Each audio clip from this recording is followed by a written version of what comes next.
Position the baby in a prone position.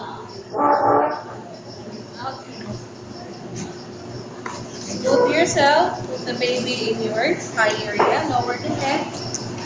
Okay. The compression side is in between the scapula. Okay.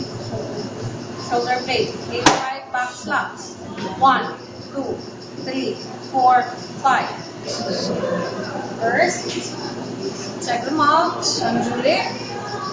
Objects not seen.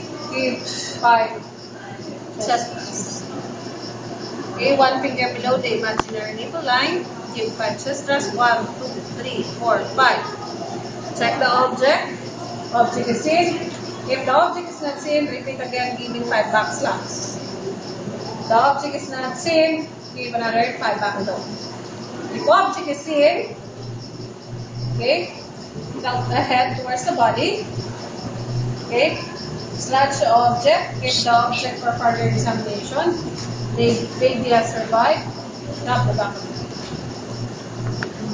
of the head.